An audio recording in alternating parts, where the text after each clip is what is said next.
Money isn't real. Doesn't matter. It only seems like it does. Through training camp, I see. Those are pretty damn good averages. Hi, Alex Himes here, and it's time to get it right. And now, in a world where the New England Patriots are no longer undefeated. Well, let's slow down, people. This is the latest episode of Get It Right with Alex Himes. Thank you again for tuning in, ladies and gentlemen. Thank you to everyone out in Lexington, Kentucky, off of Lexington Community Radio's 93.9 FM. Thank you again for tuning in, guys. Everyone out there in the 40508. It is 7:29 in Los Angeles now, people. And the NBA has only been around again for a week or so. And yet it's already gotten wild. And now we're going to head to South Beach. And I know we're crazy. We're not talking about the UK guys down there with Bam and Tyler who are killing it this season so far. But we're going to the guy who just joined them in South Beach, and that is Jimmy Butler.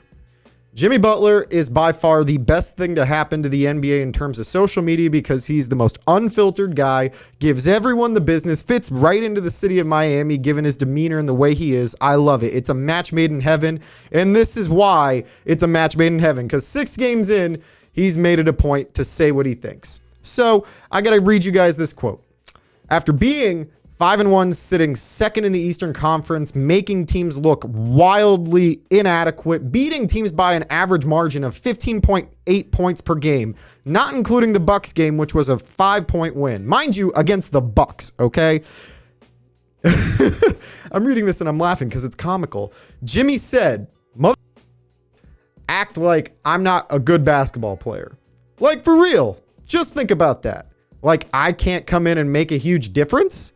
And that's in reference to people questioning Jimmy's decision to go to Miami for leaving a team that looked like a contender in Philadelphia where he really didn't fit in and going to Miami where he chased the big bucks. And I never fault players for chasing the money. Get paid. You do this thing for a living and you're putting your health and your body on the line every night. Make that money.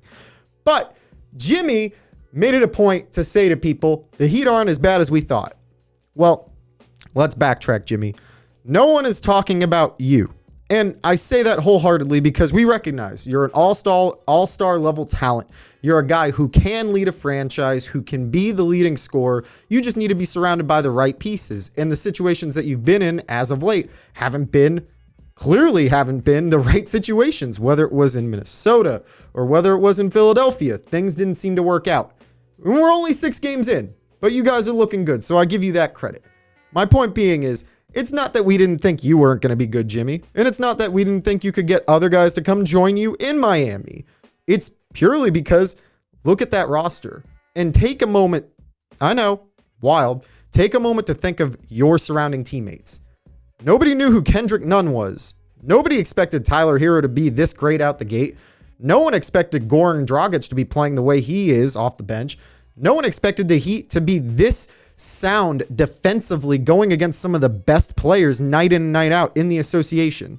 Now, to be fair and to be completely honest, I am genuinely surprised as to how good the Heat have been so far. And yes, I must say we are only 6 games in. This could be an overreaction. And mind you, in 2 months, we could be looking back at this point saying, well, they were 5-1, but now they're 15-22. We don't know. It's going to take a while for these dynamic duos all across the league to start actually getting in a rhythm and start winning these basketball games the way they should. I mean, you guys did beat the Houston Rockets the other night by 29 points. So I think there's a big point to be made about teams getting adjusted. You guys were up by 41 that night. So I have to give you guys enough credit. I mean, it's not just that Houston's looking dysfunctional. It's that you guys are looking good. You guys have standout talent like Kendrick Nunn. And I harp on this for a moment because this is the type of success story athletes and people should love to see in general. This man was in the G League, undrafted. No one knew who he was until that last preseason game where he dropped 40 points. And then all of a sudden, social media realized who Kendrick Nunn was, and the rest of the NBA started to think, well, maybe this guy is legit. And so far, Nunn is averaging 19.5 points per game. Their leading scorer right now for Miami. Secondly, You have the other two guys that I mentioned earlier in Hero and Dragic that have stepped up. Hero alone has 15.7 points per game and Dragic has 16.2. The Heat are playing above expectations. They are playing with house money because no one expected them to be that good in the first place. And it's no slight against them. It's that other teams got better and the all-star talent other than Jimmy didn't drift to Miami. The players we expected to get traded there. We heard rumblings about Chris Paul when he eventually got moved to Oklahoma, potentially going to Miami and joining Jimmy, or Russ ending up in Miami and joining Jimmy, and it didn't turn out that way. Well, it seems like things are working out to your guys' benefit because you guys are right now looking like one of the top dogs in the East, a contender. And I can't believe I'm calling the Miami Heat a contender. And that's, again, no slight towards the Heat organization, the players, or the coaching staff, because Spoelstra always gets the best out of his guys and does a great job of it. There's a reason why he's a championship winning coach and why he's still on that roster after those many runs that they had in the finals with LeBron and those guys. The Heat are playing with house money. No one expected Jimmy Butler to play only 3 games so far and the Heat be sitting second in the East.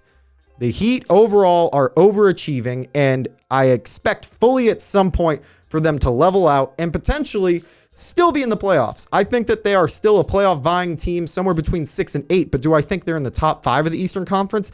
Absolutely not. When you have juggernauts such as the Sixers, the Bucks, Toronto's still going to be good. You can't forget about my Celtics. And of course, the Indiana Pacers, once they get Oladipo back, are for sure going to be in that hunt for potentially 2nd, 3rd, or 4th in the East overall. The Heat are overachieving, people. To everyone who's been critics of the Miami Heat, don't be a critic of Jimmy, be a critic of realizing that this team is better than we all thought. The media and myself screwed this one up, and our predictions for the Heat were wrong. But I still stand. We are 6 games in, so in a month from now, I will replay this video looking at the Heat record to make sure for you in the audience that we got this right. Promo filler! And now, ladies and gentlemen, we got to move over to another city in the Eastern Conference because another quote was made in the association today. So now we're going to be heading over to Chicago, of all places, and not because Lauri Markkanen's playing well, not because Kobe White's looking average or Zach LaVine's playing out of his mind, but because another all-star is making a comment about Chicago. We're 6 games into the year. The Los Angeles Lakers are 5-1, leading the West, looking very well put together with a team that's really just been Frankenstein parts that came together this summer. And they've looked this good this early. So when you bring in Anthony Davis, and it's only been about 5 months that he's actually been a Laker, probably less than that, you expect a man that's really the 2nd best player on the squad, potentially the 1st, on the best team in the West, in a city that he wanted to play in and that he fought really hard to get to, wouldn't be talking about another association that he might be interested in. Well, we've done some digging, people. A couple months ago, Rachel Nichols covered this story eloquently about Anthony Davis talking about his home of Chicago. Anthony Davis, guys, was speaking to middle school students in his native Chicago over the weekend. He even took some kids to see the WNBA's Chicago Sky yesterday, which is pretty awesome. When asked if he would ever consider playing for his hometown Bulls, here was his quote. "I mean, this is definitely hometown. If the opportunity ever presents itself, and when that time comes, I'd definitely consider it." You heard that? There seems to be some interest from Davis about being at home in Chicago, playing for the Bulls, and the way he looks at that team as a whole. Mind you, if you look at the date of this video, which I'll highlight right here, this was in August. Now, we fast forward with Davis's free agency looming this coming off season, and what we all expected to be him re-signing with LA to continue fighting for chips with LeBron in the City of Angels. But as of today, I found this video, which was very interesting, of Davis in Chicago doing an event with kids in the audience and people just doing a nice Q&A with him. It's very cute, nice pop-up shop, and it's the nice thing you like to see from NBA players. But you definitely don't expect a guy who just got to Los Angeles, is playing on the top team in the Western Conference so far, with LeBron James of all people in the city that he wanted to play in, saying this. I mean, obviously, it's nothing like playing at home. I don't know. I am a free agent next year, but Next question. Yeah, Laker fans, you heard that? I'll tell you what he said. He said, in reference to the city of New York, you know, that New York isn't the mecca of basketball, that it's Chicago. And in reference to his free agency this upcoming offseason, in reference to being a Chicago Bull, Davis said, I'm a free agent next year. So it's a possibility. I'm going to break this down for you real quick, people. No one talks about any type of scenario or situation where they envision themselves in another area unless they've clearly thought about it or have some intent about either making that a reality or at least looking into the possibility of that coming true. So when Davis refers to the possibility of being in Chicago, in the city he's from, playing for the fans that he likes the most, in the place that he refers to as the mecca of basketball, yes, Laker fans, be afraid. I'm officially starting the hype train of Anthony Davis potentially being a Chicago Bull this offseason. No man talks about potentially wanting to go to another franchise, especially one that he holds so near and dear to his heart, unless the man is clearly considering the option of going there. And the Lakers now have reason to be afraid given their current situation.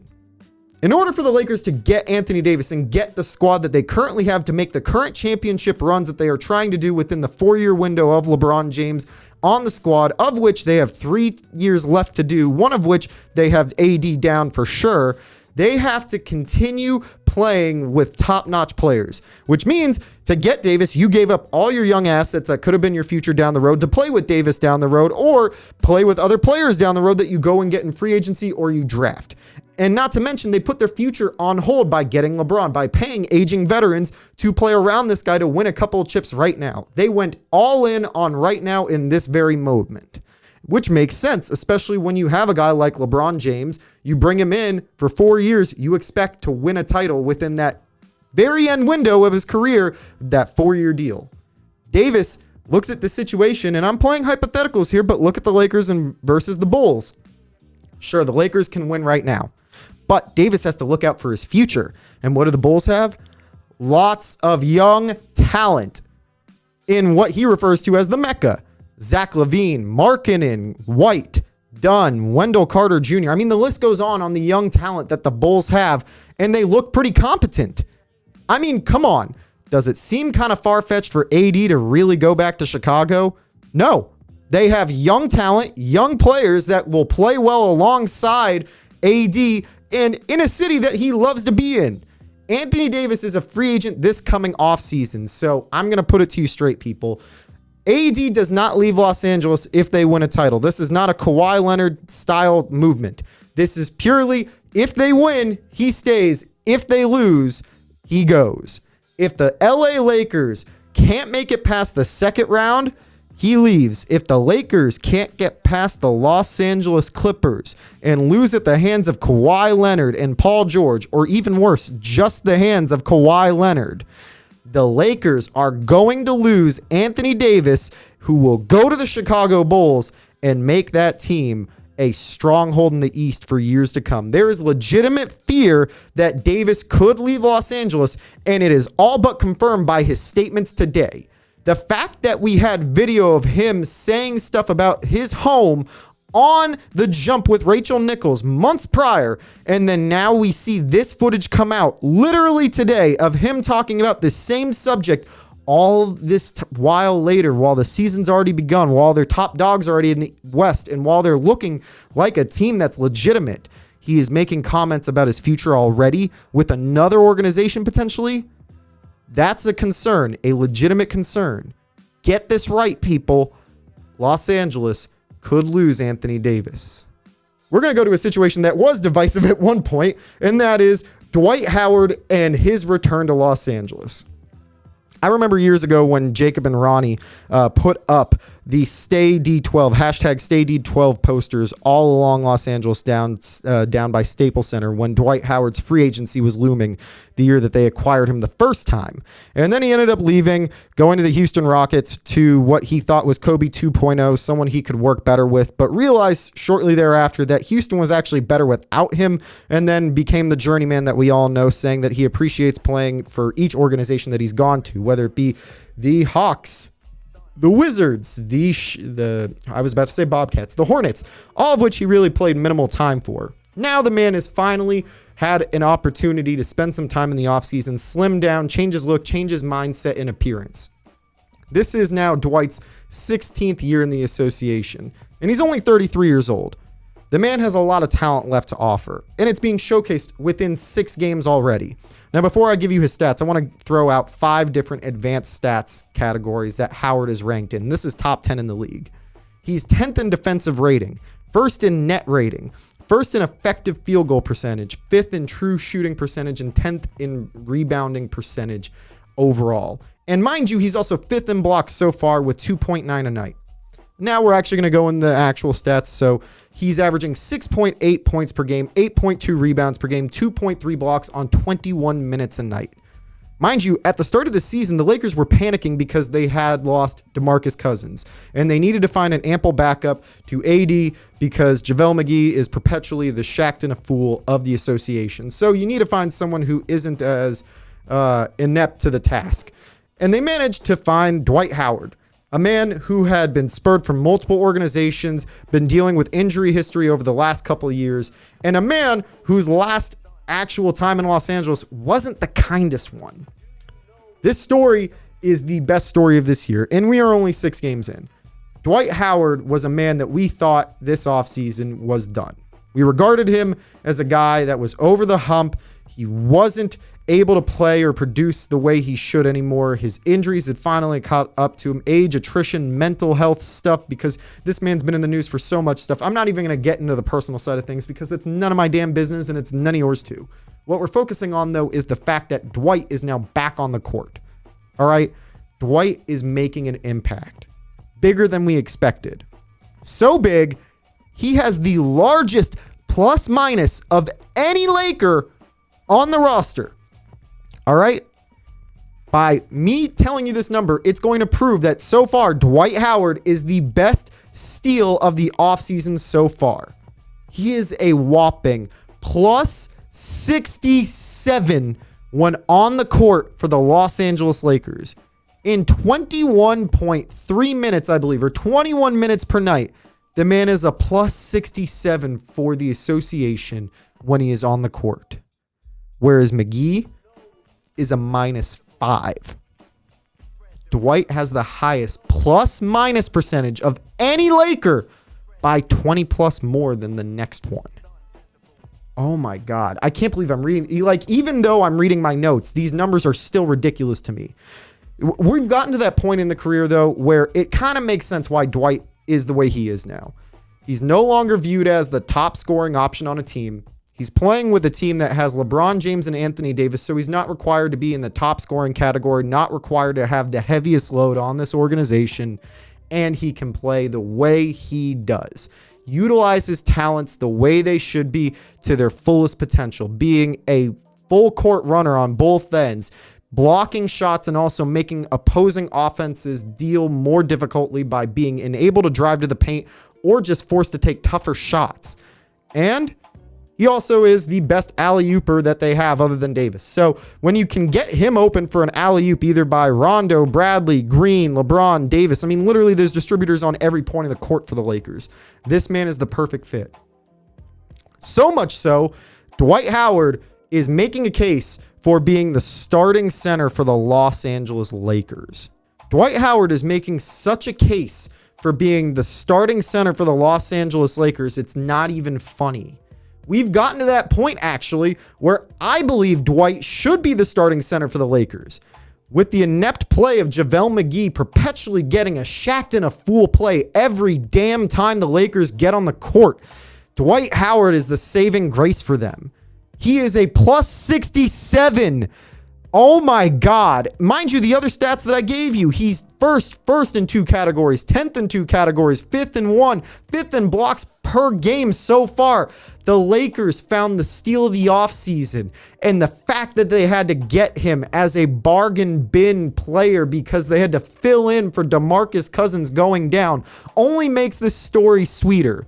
Dwight Howard managed to go back to the city that he once spurned, and within 6 games and only 21 minutes a night of play, Dwight Howard has actually made Laker fans go from hating this man to loving him and wanting him on their roster, wanting him to be their starting big man, and rooting for him. Did you expect this? Because I didn't. You rarely ever hear stories about athletes returning to towns that they once spurred in this fashion and actually reclaiming their success and the love of that town. He was only here for 1 season, but the way he left, the way they went out to get him, and the fact that he showed interest in being here only made it more difficult. And I really have to stress, it's been only 6 games, and he's already won Laker fans' love, trust, affection, and my God, my willingness to make you the starter over JaVale Shackton-a-Fool McGee. Dwight Howard is the best success story so far and potentially the best steal of this offseason. And I'm not going to count Kendrick Nunn because he'd be an auto pick for me, but Dwight Howard is looking great. And the Lakers are going to be better off with his presence at the starting center position than they will be with McGee. So get it right, people. JaVale McGee out, Dwight Howard in. And now I want to end today's show with a new segment we're doing. We're doing the Got It Right segment, which is once a week we discuss something going on in the media world, sports culture, where we actually have a positive note. We end this show today by discussing the one positive thing I've seen so far today that I really think should be highlighted. In a very divisive comment, I want to make it... I want to make this very clear before I go into this topic in particular. There is no political, there is no religious implications, aspects to this at all. We are simply appreciating the acts of kindness that a man puts forth to give to others. And that's what this segment, in this story in particular, is going to be about. So for those of you who have any opinions whatsoever on Colin Kaepernick that might make you hate listening to this segment, you are welcome to tune out now. But without further ado, and now that we've gotten that out of the way, on Kaepernick's 32nd birthday, he spent his day feeding the homeless and giving out supplies to people in Oakland's tent city in NorCal. And I can't tell you enough. I love watching these stories about athletes giving back. I think it's very important to showcase the human element of the athlete, considering most fans, especially football fans, look at their athletes as commodities given the whole fantasy basketball football systems that have been put in place. So we lose sight of what actually is going on with these guys and that they're actually human and not just commodities. And what did Cap do for his 32nd birthday? He went a step further by giving back. Cap spent his birthday giving out food. His 32nd birthday, mind you, he's only 32 years old. He spent his birthday giving out food on his dime, clothing, and giving back to people. And yet, Matt Moore, Ryan Tannehill, Joe Flacco, and Mitchell Trubisky and Baker Mayfield all have jobs as starting quarterbacks in the NFL right now, and yet Kaepernick can't get a job. Not to turn a positive point at the end of my show into a negative, but I really have to point out the fact that those guys are starting quarterbacks in this league, aside from Moore, who's filling in at backup right now. They have jobs in the association, in the NFL, yet Kaepernick doesn't. Ladies and gentlemen, this has been the latest episode of Get It Right with Alex Himes. You can tune in on YouTube at Alexander Himes and find me on all social medias at Himes World. Thank you again for tuning into this latest episode. Please tell me what you think in the comments below if you like some of the wildest stories and what we're doing here. And thank you again to everyone for tuning in to Lexington. Thank you for everyone tuning in on the audio streaming services or out here in Los Angeles. And we'll catch you next week. Money isn't real. Doesn't matter. It only seems like it does. Through training camp, I have to see. Those are pretty damn good averages. Hi, Alex Himes here, and it's time to get it right.